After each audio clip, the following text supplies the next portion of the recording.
When it comes to minimalism, I often say on this channel to do what works for you, to get inspired and to take the tips that make sense for your journey and then to leave the rest. So basically, I like to encourage you to make it your own.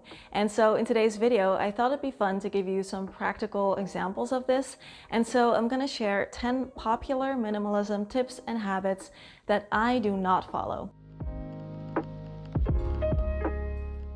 The goal of this video is not to say that these habits are bad or that you shouldn't follow them. It is more like an invitation to look at things from a different perspective, to try out a bunch of different things, see what works for you, but also to know that it is okay to not do all the tips that you see people do online about minimalism, because there is a lot out there. And if you're new here, a big welcome. My name is Vera, and this is a place where you can get weekly tips and inspiration for inviting more simplicity, happiness, and calm into your everyday life.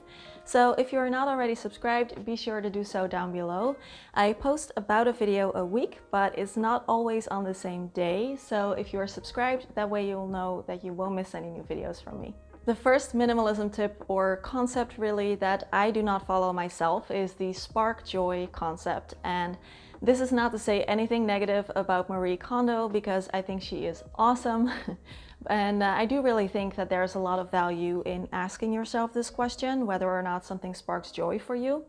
But I have found in my experience that it is not the guiding question that I want to use when I am deciding whether or not to keep something. The first issue that I have experienced with this myself is that not everything sparks joy, and that's okay for me.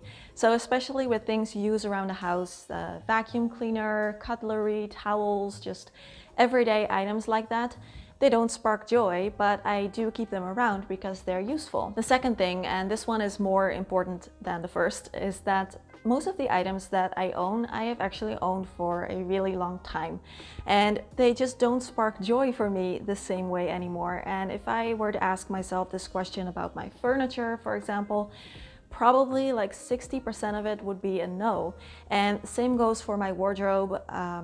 Probably like half of the items do still spark joy for me, and the other half is just kind of neutral. And I think that whether or not something sparks joy for you, it's dependent on so many factors, like how long have you owned something, or have your tastes kind of shifted in the meantime, which in my case they do regularly. And if I were to just get rid of things that wouldn't spark joy for me anymore and then replace them with things that do, I would be buying a lot more new items, and I would be very much kind of stuck in that cycle of buying, decluttering, buying, decluttering, buying, decluttering, and that's just not really how I see minimalism. I prefer to just use what I already have, to a certain degree, of course. The biggest thing when it comes to minimalism for me is buying fewer new items and really appreciating what I already have, even if it doesn't really spark joy for me anymore.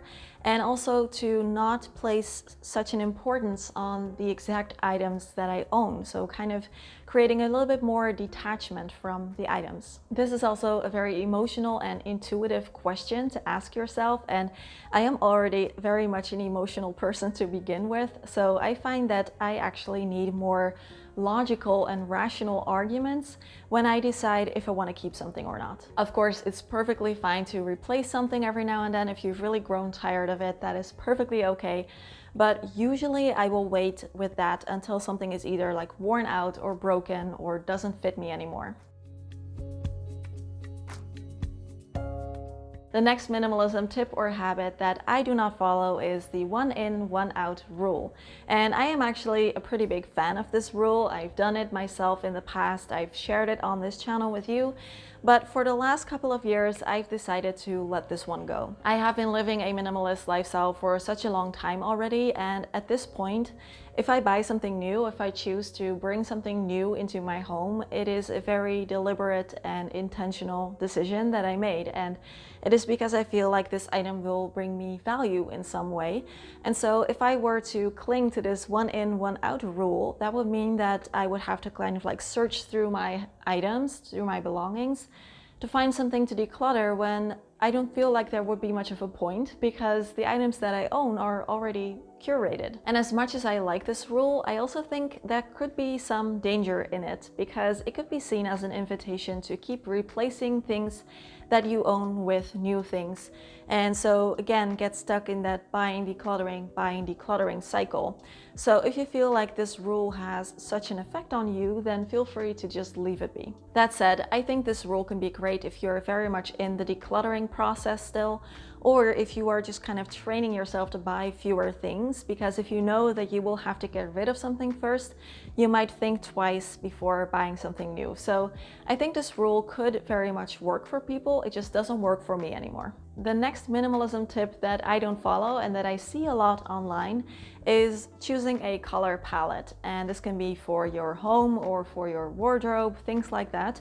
And I could also name this one taking that minimalist aesthetic a bit too far and being very much focused on making everything you own look like a Pinterest photo. I think this sounds pretty great in theory, but in reality I find that life just doesn't work like that. You cannot always find an item that fits with your current aesthetic and color palette 100%.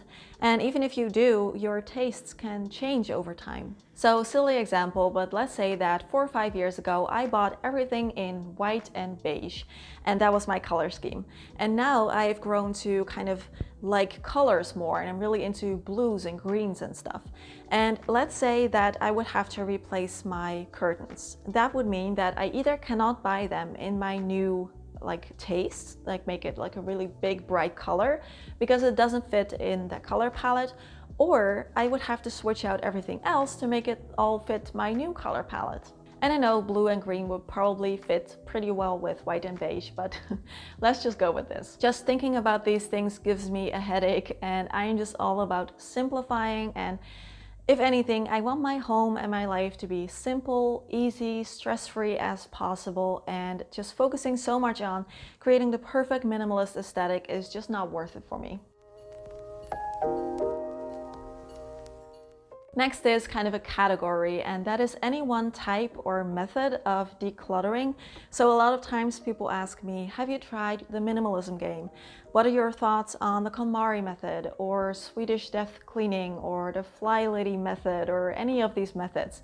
And the truth is that I have actually never tried any of them to the extent where I actually do them right and I follow all the rules. I feel like if you need some direction or hands-on guidance, it can really be nice to follow one method all the way through. But for me, it just feels a little bit more restrictive. It doesn't leave room for me to do what works for me. And so I like to learn about all these methods, and if I find something in them that speaks to me, I will apply it in my own life.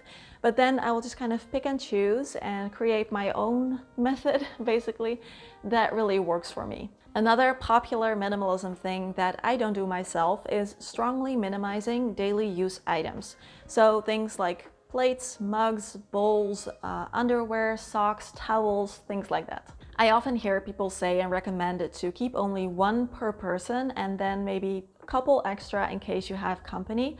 And I find that to be a little bit too restrictive. So of course we do not need 50 coffee mugs or 20 towels, but I personally prefer to keep a little bit more than only one per person with a few extras. I feel like sometimes minimalism and simple living can kind of clash a little bit here and there, because I could definitely get by perfectly fine with owning fewer of some of these items. But if it gets to the point where it makes my life less simple, that's when I know that I've taken minimalism too far. So I don't want to have to do laundry more often because I've run out of clean socks or underwear, and I don't want to have to wash the same plate all day, every day. So I just prefer things to be as simple as possible, especially when it comes to these daily use items. Plus things like pottery and cute mugs and bowls and cups and stuff, that's definitely my weakness. I just love all of the ones that I have, and I really don't want to have to get rid of some of them simply for the sake of owning less. Next popular minimalism tip that I don't follow is digitizing all of your photos. And while most of my photos are stored digitally, I am actually the type of person who really enjoys picture books. and I much prefer looking at my photos in a book in physical form over just scrolling through them on my laptop or on my phone. These are all our picture albums. This is everything from our childhood until now that we keep.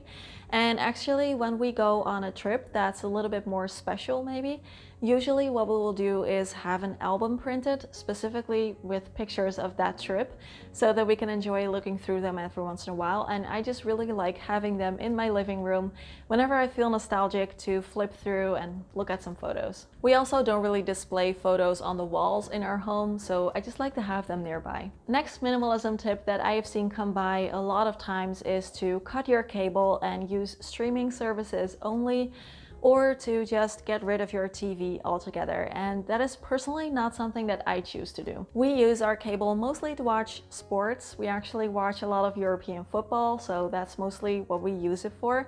Now, I recently happened to hear what cable tends to cost in the US, and that was so shocking to me because it doesn't cost nearly as much over here. So if it were to cost more, I would definitely consider cutting cable, but for the price that we pay for it here, I think we're definitely getting the value out of it. And I love to play video games, watch movies, all of the things, so I would never get rid of my TV, I don't think, even though you see a lot of minimalists do this, and I understand the reasons for it, I would just never do that myself.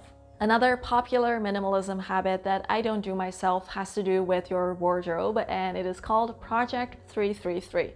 Now, if you don't know what this is, it is basically a challenge where you dress with 33 items for 3 months, and that includes things like shoes and accessories. And I do think this could be a very fun way to kind of decrease your wardrobe and simplify your whole outfit picking thing.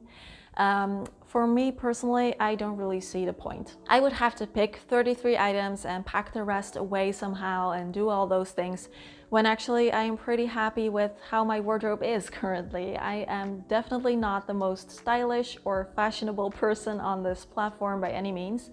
And that doesn't really bother me. I like my clothes, and I don't really mind how much I own or what the exact number is and things like that. If I choose to bring something new into my wardrobe, it is because I've thought long and hard about this. And if I find that some of the items don't really get anywhere, I will examine why that is and get rid of the ones that do not work for me anymore. And I just find this a lot easier. Another popular minimalism tip I don't follow is to avoid duplicates at all costs. Now, I'm actually a big fan of decluttering your duplicates. I think it is one of the easiest places to start, and most duplicates are probably unnecessary and it will already generate a lot of clear space, so I'm all for it. But I also don't think that owning a few duplicates kind of breaks all the minimalism laws or anything like that. Some things are just more practical to own 2 of. For example, we own 2 of the same strainers, and it just makes sense because we use them all the time and they're kind of a hassle to clean, so that way we can use one of them if the other is still in the dishwasher. Like, this is such a luxury problem to have. I mean, we could easily get by with owning 1 of these strainers, but if it doesn't make my life easier or simpler, I just don't see the point in avoiding duplicates at all costs. I mean, for us, this is easier and it works. The last minimalism tip that I don't follow, want to talk about today, is something that I've seen around from time to time: to avoid labels and to take off any labels from the packagings, or to store things into label-less containers or cases. The point of this would be that it is easier on the eyes, which I can definitely see as being true, and it just creates this really beautiful unified look instead of having all of these different labels. If this works for you, great, definitely keep doing it. But for me, to be completely honest, I just find this to be kind of a hassle. Most of the things that I have that have a label, I store in some kind of cabinet or drawer anyway, so it's not like they cause a lot of visual clutter, so I just don't really bother with things like this. And of course, I am curious which minimalism tips and habits you don't follow, so what just doesn't work for you? Please leave that in the comments. Also, a huge shout out and thank you to my patrons for supporting this channel. If you want to join our lovely community there, you can go to patreon.com/simplehappyzen. You will get extra content, glimpses into my life, and at least 2 extra videos a month. We have a monthly tea time chat that is very fun. And later today, I'm filming a new Patreon-only video about negative self-talk and how to change that inner voice to being more realistic and constructive. So feel free to sign up as well. There's also a pretty big backlog of videos on there that you can binge.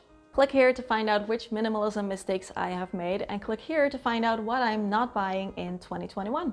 As always, questions, comments, conversations down below. Have a lovely day, and I will see you next week. Bye bye.